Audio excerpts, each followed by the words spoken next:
Omni-Man is without a doubt one of the strongest characters in the early seasons of the Invincible show, but just how strong is he? Today we are going to be covering exactly that. Everything from strength to battle tactics. Let's get into it. We'll break it down into categories so we can truly measure just how strong Omni-Man is overall. Starting off with speed. Unlike traditional superheroes who may get their speed from technological means or magical artifacts, Omni-Man's speed is part of his biology. His muscles and advanced metabolism create the perfect circumstances for his body to be able to withstand intense forces and environmental extremes. One of the clearest indicators of Omni-Man's speed is shown when he is fighting a dragon in Taiwan, and is shown a few minutes later arriving at his home in America. He is said to fly so fast that their neighbors could only describe him as vanishing or moving as a blur. In order for someone to appear as a blur, he would need to be moving through their field of vision in about 0.25 seconds. Given the width of an average person's field of view, that would mean Nolan had to be moving at about 900 miles per hour. That is, without him putting any real effort in. The real effort comes in when he moves through space, traveling far and fast to planets that Earth hasn't even heard of. He is said to be able to fly at the speed of most starships in the universe, which can reach other solar systems about 4 to 10 light years away in 2 to 4 weeks. Being generous, and to find his upper limit, let's say he reaches these systems in 2 weeks. A light year being how fast light can travel in a single Earth year. That speed is 186,000 miles per second, or 671 million miles per hour. With that in mind, a single light year distance-wise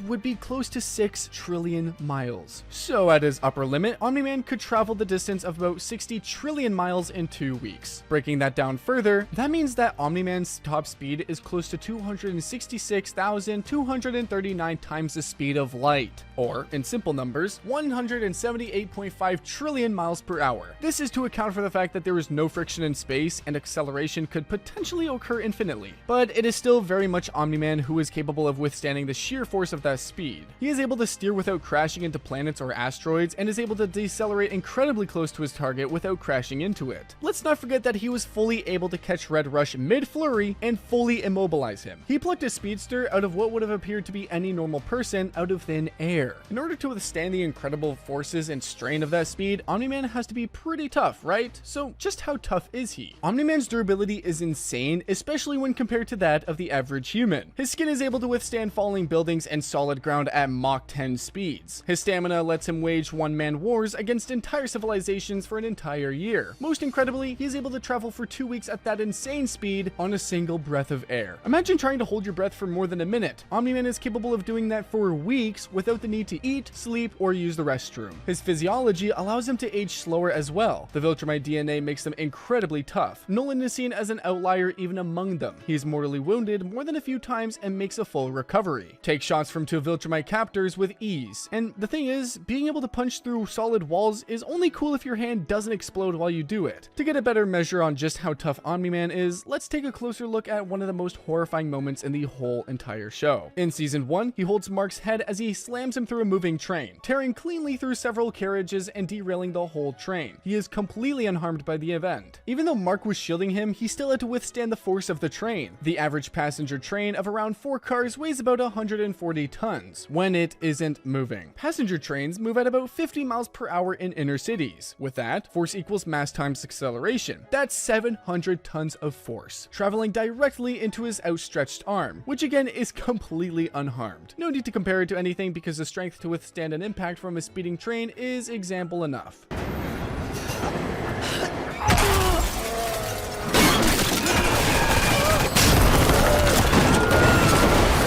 Now we've put an exact number to speed and durability, now let's take a look at strength. We have many examples of Omni-Man performing feats of super strength, from lifting armored troop carriers to punching clean through buildings. But today we are going to take a look at a feat that is measurable. In the wiki, it's stated that Omni-Man is able to lift around 100 tons. For reference, a blue whale weighs around 160 tons. We somehow doubt that Omni-Man would struggle to lift a blue whale. So just how strong is he? In season 1, we see Omni-Man while training Mark. Tell him that he once diverted an asteroid the size of Texas. How's it feel to save the world?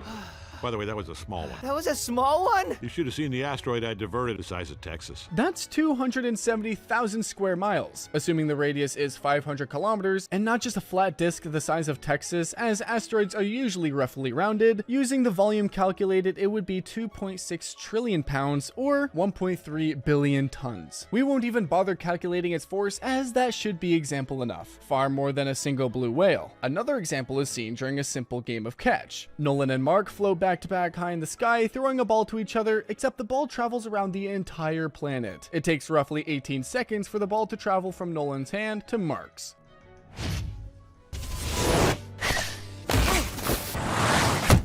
It would have to travel 24,901 miles in just 18 seconds. Nolan would have thrown the ball at 1,383,101.64 miles per second, just shy of 5 billion miles per hour, which is 7,409 times the speed of sound. That's pretty insane for a game of father-son catch. But okay, we have speed, durability, and strength, but what is all of that without the stamina to sustain it? Omni-Man's stamina is of course a ridiculous level of power. The easiest example is of course his feats of space travel. He is seen flying over 2 weeks on a single breath of air with no food or water, a feat that no single human could perform without it being fatal. But we don't just go for easy examples here. The greatest feat of Omni-Man's stamina would be during his seemingly fast destruction of the Flaxen planet. When Omni-Man flies through the portal in season 1, it seems that he is only gone for a few hours, but we know that he was gone for close to a year thanks to the comics. Omni-Man managed to wage a one-man war against an advanced civilization for an entire year, without no doubt, no rest, and little food and water. It wasn't a drawn-out guerrilla operation either. Omni-Man leveled cities, destroyed armies, and continents, not once faltering. When he returns home, he doesn't even seem tired. After a quick shave and a change of clothes, he sits down for dinner like he was out collecting the mail. So we have covered overall strength, speed, durability, and stamina, but just how hard can Omni-Man punch? We see Omni-Man rip through superheroes all the time in the show. Powerful, durable beings like the Immortal and War Woman. But the absolute greatest example of Omni-Man's punch force is when in season 1 he cracks a mountain with a single blow. The feat speaks for itself even before we measure and analyze it. It's a large mountain with a tip peaked in snow, and in just a single devastating blow, Omni-Man cracks it like an egg. A conical shaped mountain such as Everest would require something close to 20,000 megatons of force to crack, if it were made of soil. For comparison, the most powerful nuclear weapon we have today is the Tessar bomb, which amounts to 50 megatons. That is enough to level an entire city and surrounding suburbs. 20,000 megatons would be enough to flatten a continent. All that energy, all that power concentrated into such a small point shattering a mountain is impressive, but not as impressive as if you remember that the calculation done was using a mountain made of soil. The mountain in the first season is clearly more stone and rock than soil, meaning the force generated by Omni-Man's punch had to be even greater than 20,000 megatons. Getting back to measurements of strength, Omni-Man has outclassed some of the greatest superheroes the Earth had to offer. Starting with Red Rush, a speedster, someone who can move faster than most people can even perceive, was grabbed mid-flurry by Omni-Man and wholly immobilized in an instant. Omni-Man not only could perceive him, but could act and react fast enough to grab him while he was running. As a quick breakdown, when Red Rush is punching Omni-Man, it seems that time is slowed down. Everyone barely has any time to react before his head is crushed. In that time, Red Rush punches Omni-Man many times, far too quick to count.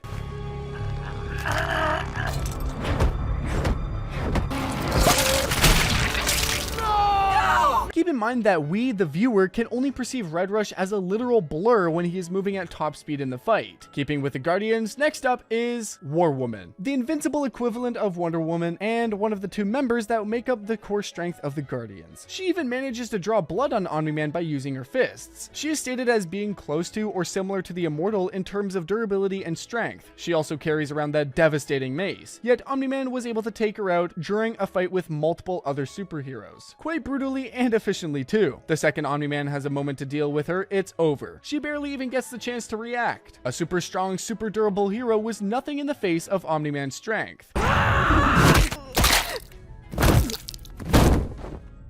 But how about a hero who can't technically die? The last member of the team we talk about is the Immortal. While he can't technically die, he has certainly been put down by Omni-Man more than once. He's the Invincible Universe's Golden Age Superman equivalent, not close to the modern day adaptations of the Big Blue Boy Scout, but close enough to the original premise that his powers are pretty similar: super strength, super durability with the added healing factor, and semi-immortality to boot. He was probably the greatest defense amongst Omni-Man the Earth had. In their first fight, he doesn't get to do much. Omni-Man manhandles the entire team, and after methodically dispatching them one by one, Omni-Man executes the Immortal with ease. Not to mention, the only reason the Immortal got to stand around shouting the entire fight is because he wasn't instantly killed thanks to Red Rush intervening. The second time they fight, he fares just a bit better, actually managing to land some blows that don't really hurt Omni-Man, but they do seem to annoy him a lot more. He manages to slow Omni-Man down a bit too. The fight goes on for about as long as the entire fight with the whole team of Guardians, showing if the Immortal really goes at it, he's no pushover. Well, he wouldn't be if Omni-Man wasn't around. The fight ends once again with Omni-Man delivering a killing blow, except this time he adds a killer one-liner. Where is Omni-Man? Omni-Man!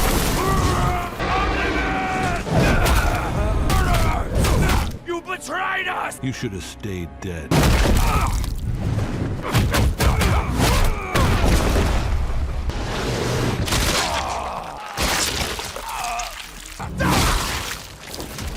The best heroes the Earth had to offer at the time didn't stand a chance, so how do the strongest beings the universe have to offer fare? That's right, even amongst his own people, Omni-Man is considered strong. He is considered among a very top few who could be elite Viltrumite warriors, and in a race of beings where the weak are systematically called, you'd have to truly noteworthy to be considered a celebrity. Nolan is truly a cut above the rest. We see him fight against multiple Viltrumites at the same time while also defending Mark on Thraxa. Given that one fully grown and decently trained Viltrumite can conquer an entire planet, even though Nolan is considered strong among his own people, fighting off multiple enemies at the same time of similar strength is another feat of his incredible abilities. The only reason why he quote-unquote loses that fight is because of a sneak attack from the first Viltrumite he thought he had killed, Lucan.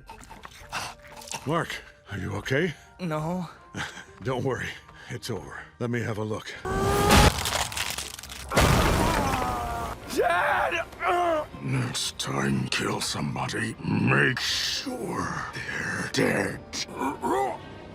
Later in the comics, we see Omni-Man fight in many battles, including the totality of the Viltrum Empire surviving members. The only member of the entire Viltrumite race that would be a close comparison would be Conquest. In terms of brutality, Conquest has that in the bag, but overall strength, that fight would come down to the wire. Now that we know just how strong Omni-Man is, how would a fight against him go? Well, if it were just an average person, not very well to say the least. The fight would be over before they could even blink, and they would probably be nothing less than a fine mist drifting through the breeze. But what if they were the exact match for Omni-Man? How would that go? Well, for any planet they were standing on, not great. Given that Omni-Man's biggest strength is his tactical mind and strategizing genius mid-fight, he would likely still come out on top, but let's break it down. In a contest of a brute strength slugfest, they would likely at least decimate whatever continent they were standing on. Remember the punch that shattered a mountain we mentioned earlier? That punch was just the kinetic energy from the punch hitting Mark. So if Omni-Man and an exact match were hitting each other with that level of strength, the kinetic energy would shatter the very ground they stood on for miles around. If they were standing in a city, after a quick combo of hits, the city wouldn't even exist anymore. In a contest of speed, they would race across the start at such a speed that we probably couldn't even begin to comprehend. The fight would definitely drag on, as both of them would be incredibly durable. They could both withstand a lot of punishment, but their surroundings might not be so durable. And with that incredible stamina, they could go on fighting for weeks. Although it probably wouldn't last quite that long, Omni-Man's greatest strength is once again his tactical mind. His ability to break down his opponents physically and mentally. In his fights against the Guardians, he uses brutality, sure, but that's not just a byproduct of the fight. It's intentional. He wants the Guardians to be shocked, horrified, and scared. It works too. The amount of the time in the fight that most of them stand around gaping or screaming shows us that Omni-Man's shock and awe tactics work brilliantly. He also targeted their potentially strongest member first and was able to adapt his plan on the fly in order to successfully kill them all. In his quote-unquote fight against Mark, he makes repeated examples of fragility of humans in order to break Mark's spirit. Combined with examples of sheer force so overwhelming to show Mark that he didn't stand a chance, this was Omni-Man operating at his peak, showing Mark what he could really do and why he needed to join him. If it were anyone other than Mark, it might have worked. In multiple other realities, it did work. Many of the Invincible variants joined Omni-Man, whether through that devastating display of violence and power, or through coercion. It just goes to show that Omni-Man's brains match his brawn, which is the best possible answer to how he would win a fight with someone on exactly equal footing when it came to power. He would outthink them. Combined with his terrifying power and raw brutality, Omni-Man would likely be able to break them down and target their weaknesses until he gained the upper hand. Now that you know how strong Omni-Man is, the question is asked, just who could kill him? Watch this video to find out.